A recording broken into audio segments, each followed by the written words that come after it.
Welcome to Truth in the Spirit. I'm Patti Brunner, and this episode of Truth of the Spirit begins a new series called Watching Saints. I've always enjoyed reading biographies of saints, so when there's a screen version dedicated to a saint, that's a good thing, right? Well, not necessarily. Let me tell you about a movie called Noah that came out in 2014 that starred Russell Crowe. It was so far from biblical truth that I recommend that you stay far away from this movie called Noah when you have it in DVDs or Netflix or if it becomes on television.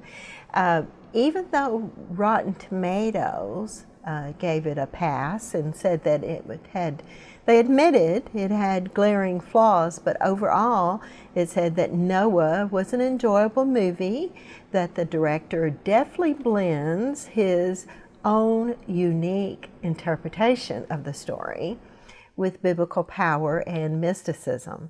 You know, I guess they gave him a pass for totally rewriting truth of Noah's story by calling it a unique interpretation. I felt it was such a misdirection of truth that I wanted to let you know about it, because he might as well have called black white and white black, if you ask me, because that's basically what he did. If you ignore my advice and watch this movie, or I ask you to please, or if you've already seen it, please turn the Bible open to Genesis and read the truth. And the rating of this movie was PG-13, and the Catholic rating is for adults only. But if I had been on the review board, I would have rated it A4 for discerning adults, because it had such a departure from truth and it contradicted Scripture. In 1999, Jon Voight starred in the title role of Noah in Noah's Arc. Mary Steenburgen starred as his wife. The director takes a lot of poetic license to get the story told. You know, one of the things it does that's totally outside of scriptural truth is that it adds several characters floating outside next to Noah. And then these extra characters show that things are still evil in their boat, and God does away with them with a tornado. A spoiler alert. But it also gives suggestions on life on the ark while waiting for the floodwaters to subside. And one of the poetic license he takes is that he allows Noah and his family to go a little stir crazy while they're waiting on the waters to go down. But then God finds favor once again with Noah, because Noah whistles. So that's a little different. This rendition of Noah's story mixes up the Bible timeline a little bit. It shows that Sodom and Gomorrah was before the time of Noah, and those of us who've read Genesis know that Abraham has the nephew Lot, who lived in Sodom and Gomorrah, and Abraham is a descendant of Noah.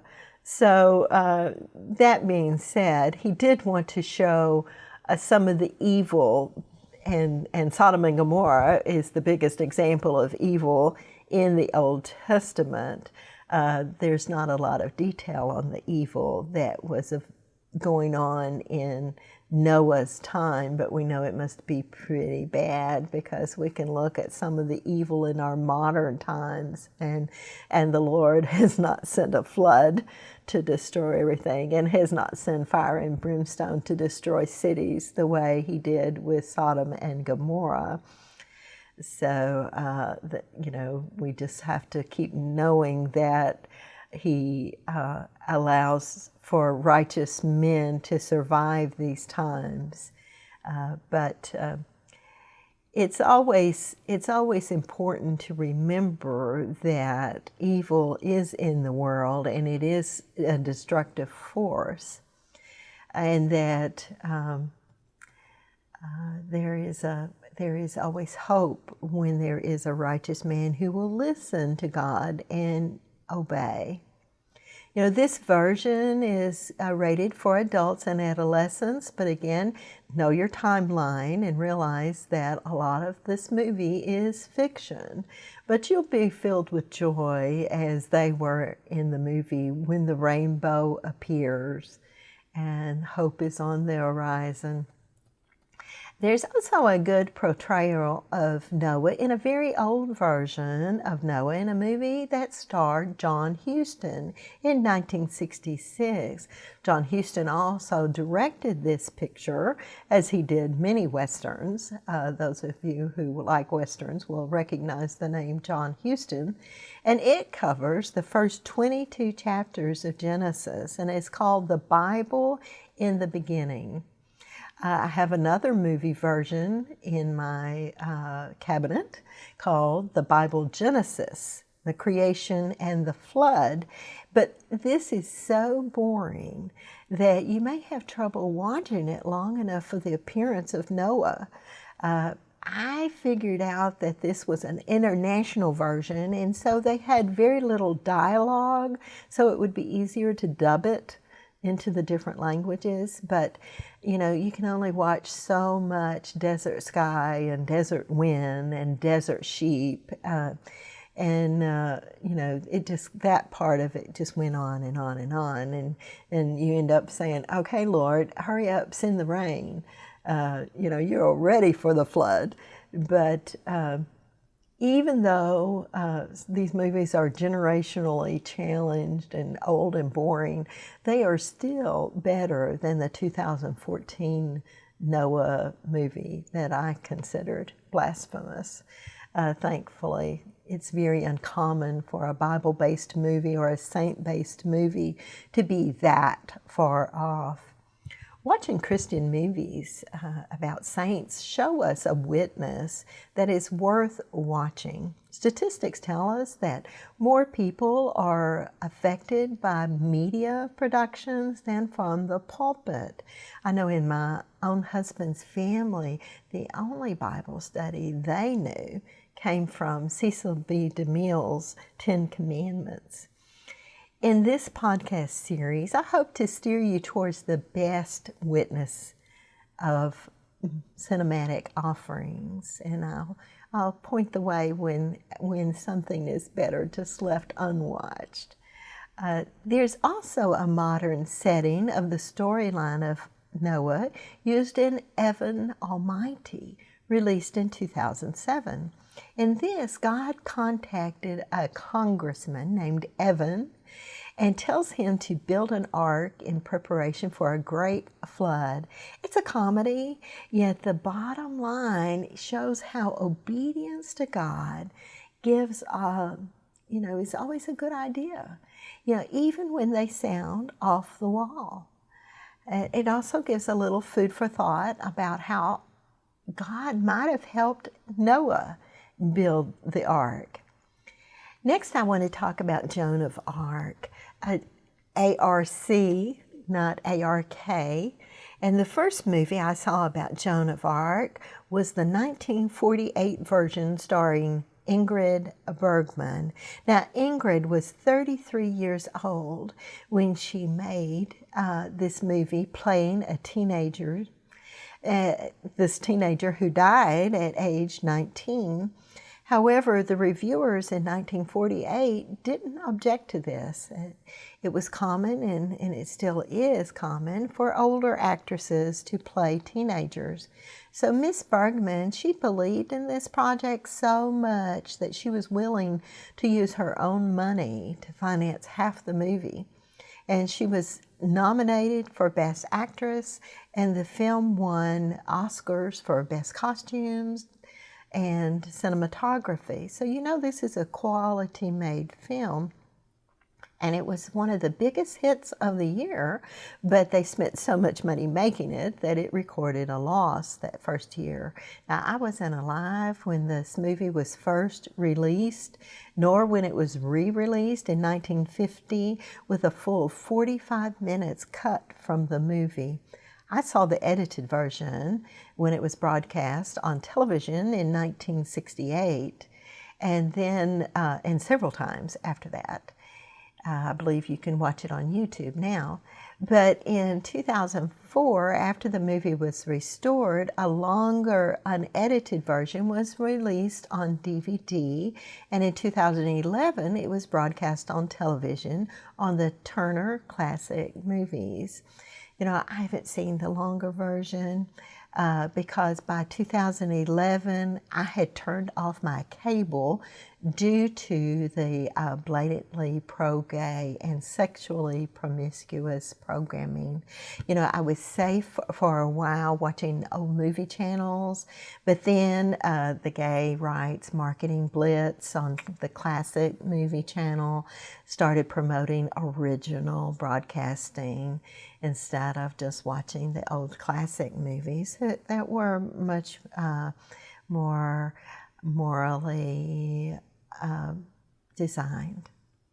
And so this advertising started going on for objectionable matter, even during family viewing hours. Now, in 2007, my husband and I made the decision as we prepared for a retreat to go on a media fast. Fasting is always good. I have a podcast about the benefits of fasting. And so we went on a media fast. We turned off our television. We turned off our paper delivery, and to prepare for this retreat.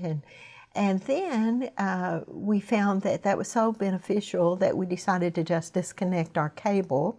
And during that time, we found a satellite service called Sky Angel that only had Christian programming and a conservative news network. And we were quite shocked when we began watching regular programming after that Sky Angel had to discontinue because the satellite service, television service changed so much, and so they discontinued in 2014. And when we started seeing regular television again, oh my gosh, we were shocked. It was kind of like the story of the frog in the water. You know, if you throw a frog in boiling water, it jumps right out. And that's the way it was whenever we would watch something that we knew was very objectionable on television or through the internet. But the rest of the people, it seemed like, had been the frog in the water that was started out cold but gradually turned up until it was boiling, and the frog didn't jump out but instead just sat there while it was boiled to death. And we realized that many of our family members have they don't see the morals questionable on what's on the viewing public today. So I don't know what else to tell you, but to step away from it a while and let your moral compass reset. We still don't have cable at our house. We do use some antenna and some internet programming, probably too much. And one of my earlier podcasts, I told you about discontinuing Netflix because even though it had been given to me as a Christmas present from my daughter, I had started binge watching, and it caused me to do a spiritual backslide. There's so much good in media, but you have to really be a discerning viewer. So as I continue to review Watching the Saints, I'll use my watching experiences and things that come on the theater and DVDs and YouTube and formed.org. That is a great resource for Christian programming, not just movies and books, but also lectures and other things like that. I'll talk a little bit more about Formed in another episode. But I also have a large DVD library, and I still own a VCR. That really dates me, doesn't it? To watch some of my older movies that haven't been moved over to the DVDs or Blu-rays. Of course, the higher quality televisions, you can really see all of the flaws in those older films if they're not remastered. But I want to tell you also about I want to talk about Joan of Arc. Joan of Arc, that's the other saint I want to discuss today. And preparing for this, I had not seen the 1999 version Messenger, Joan of Arc movie with Mila Jovovich that was rated R. Many years ago, we decided not to go to R-rated movies. That was a personal choice, even though they are allowable as rated for adults. But we've been discerning that not to go to those because the language and situations are distracting for us. Anyhow, so I pulled this up on YouTube to watch it because I wanted to know what else was out there to suggest it. But usually the R rating is a tip-off that this is not going to be a movie that builds faith and builds families and or is hopeful. So the movie opened with Joan going to confession. Well, that sounds good, a young teenager going to confession.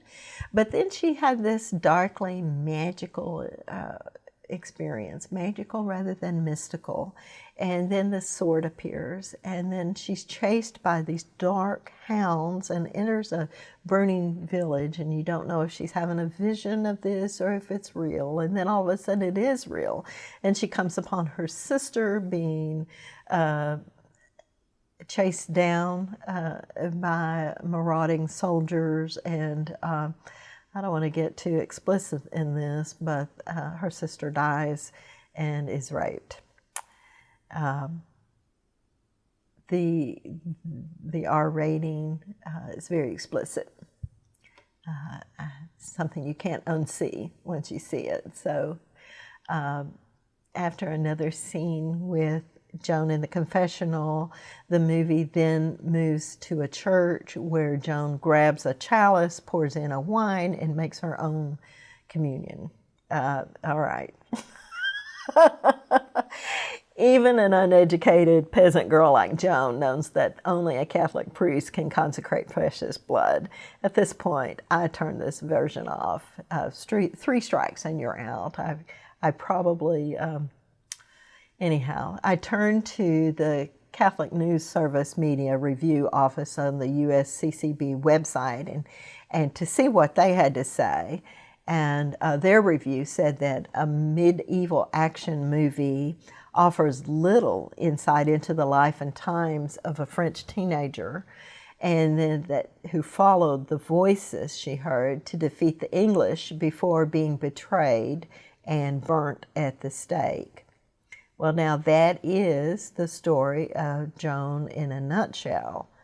However, in this movie, the battle scenes are drawn on epic but gory special effects, and it provides a picture of Joan as a political martyr. Well, she was a political martyr, but also that this movie shows her as less a saint than a hysteric, relying on heavenly visions of her own making.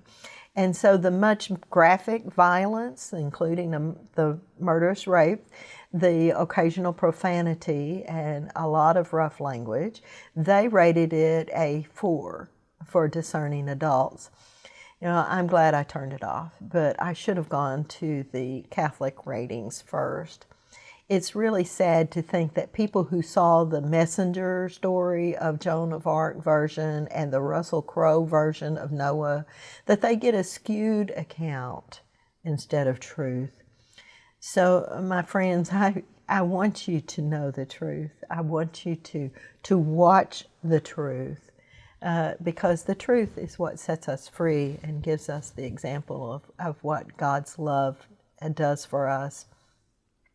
I've discovered that the ratings given by modern movies, by the motion picture industry, don't always give the truth about the moral objections to the screening. My fallback is the USCC Movie Guide, and I'll put the link of that on my website, on the blog for this episode. You know, the internet has placed the info at our fingertips, even for first-run movies and older movies available at other sites and DVDs and Blu-rays. And long before the movie industry rated their movies, the Catholic Movie Review classified movies as A1 for good for all audiences, not just children. Now, if you get a G rating, you think it's got to be a cartoon for children. But the A1 meant it was a good and wholesome movie for everyone.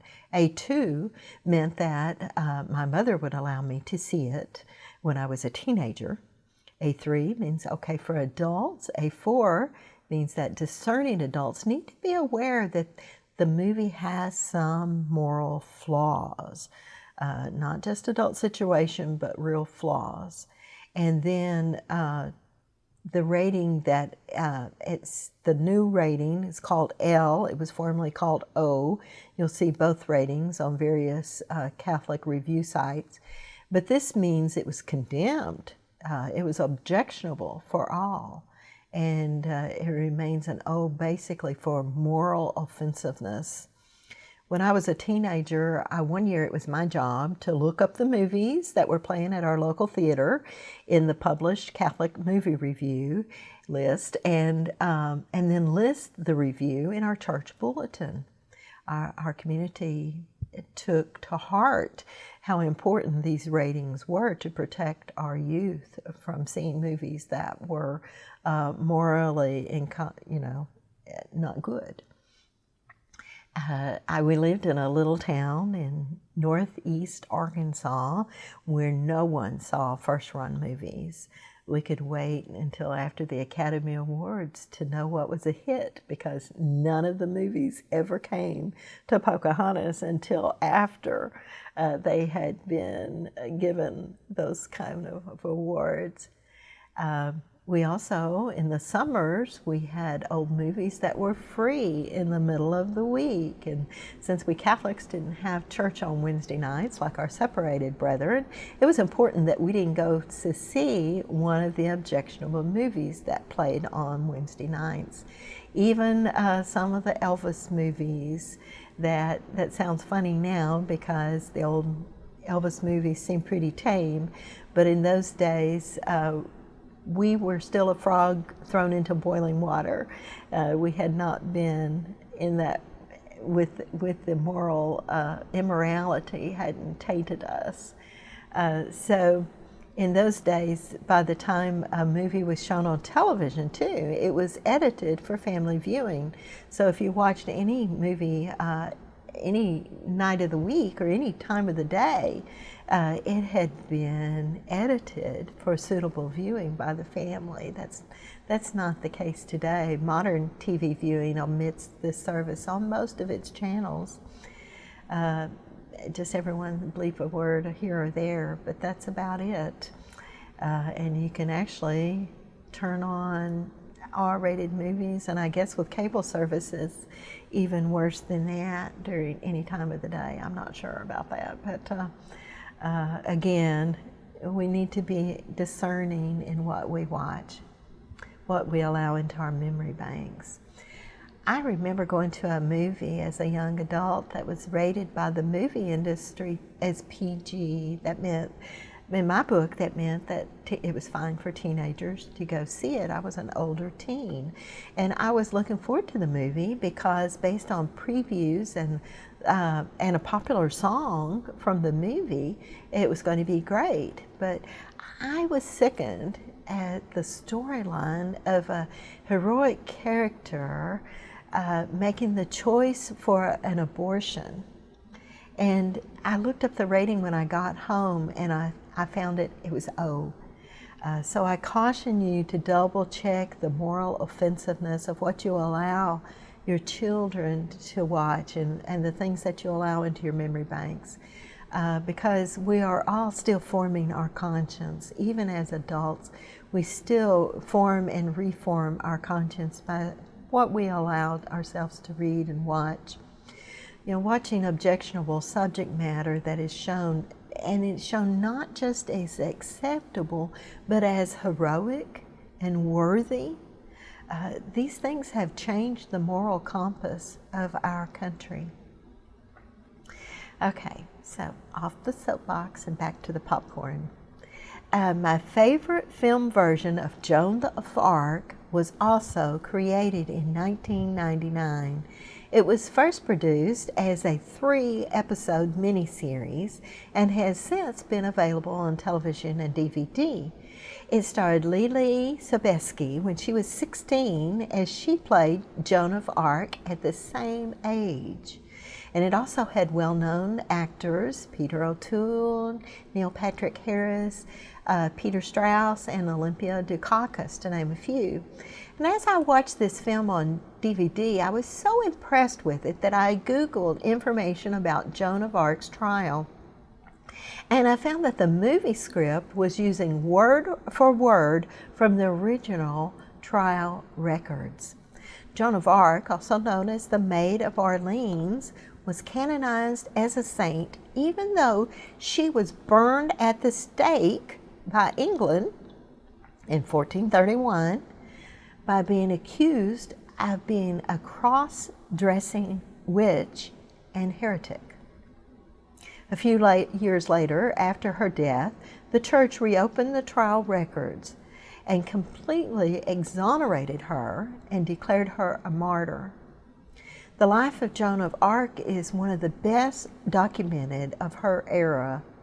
This is especially remarkable when one considers that she was not an aristocrat, but rather a peasant girl.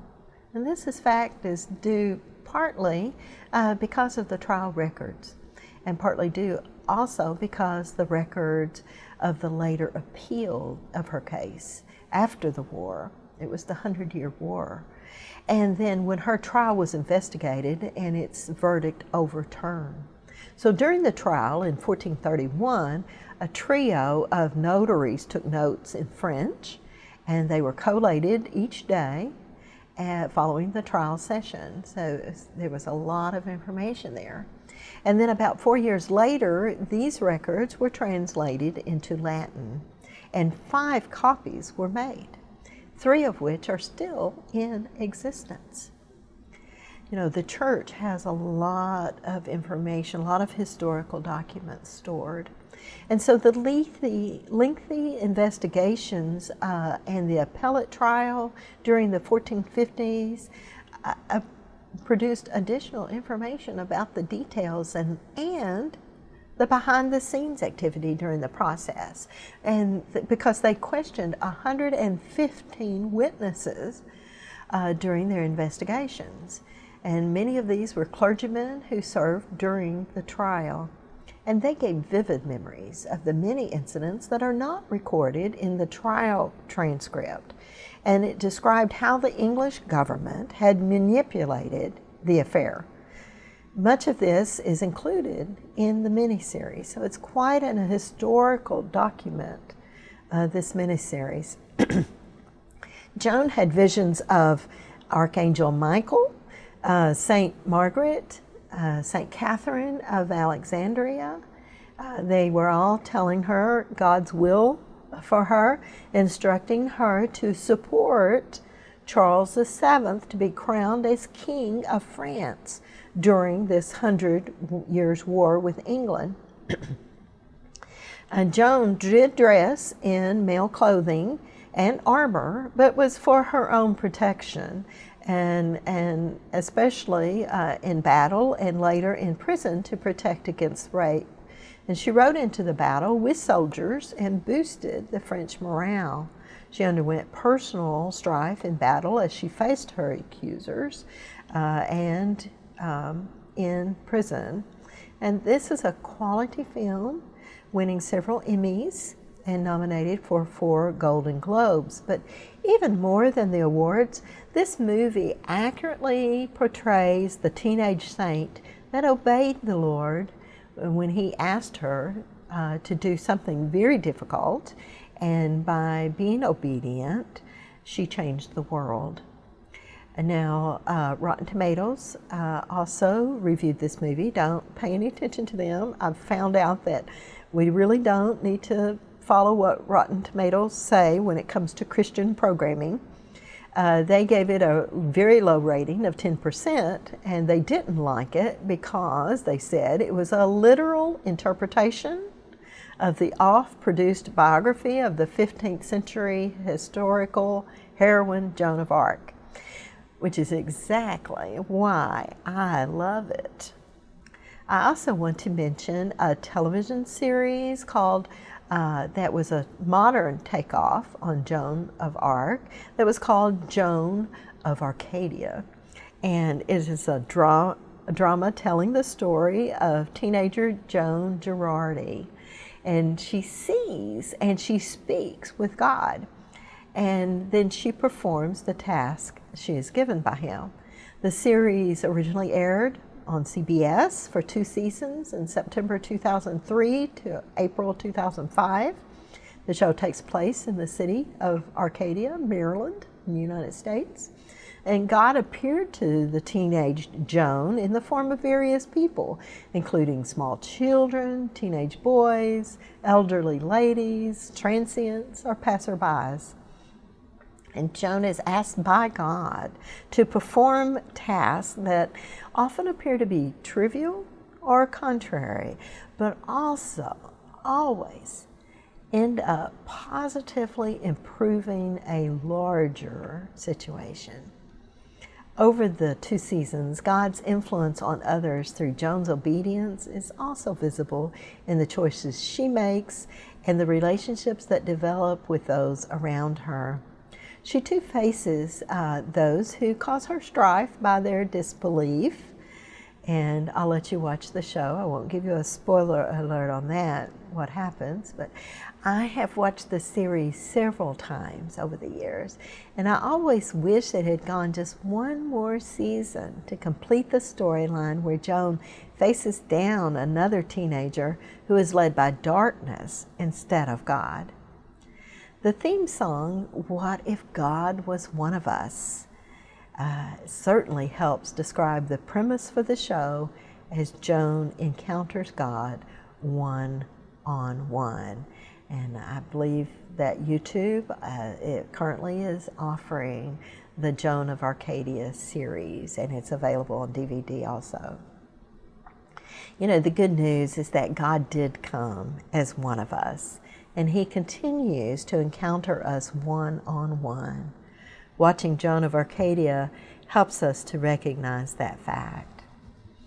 As we look truthfully at Noah and Joan of Arc, we see 2 saints who listened to God when the world around them was full of evil or falling apart. Some would say that that's the condition of today's culture. By following these 2 saints' example of listening to God and then stepping out of our comfort zone to do what He asks us to do, we can be a catalyst for changing the world, even to bring God's salvation to the world and overcome evil through His grace. As Tom Rohr says in his podcast, Wonderful Life, one person can make a difference. I'll end with a prayer that I found on the Laudate app from Don Swager's reflection blog, dailyscriptures.servantsoftheword.org.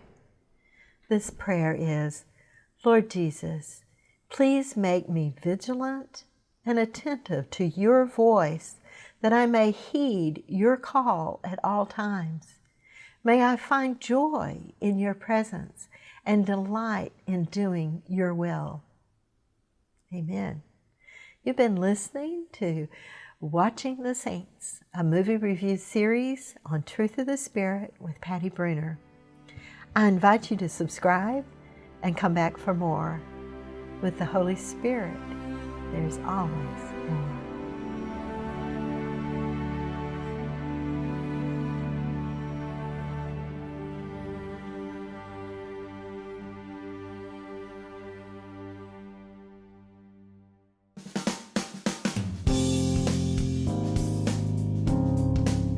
This is the Padua Podcast Network. PaduaMedia.com.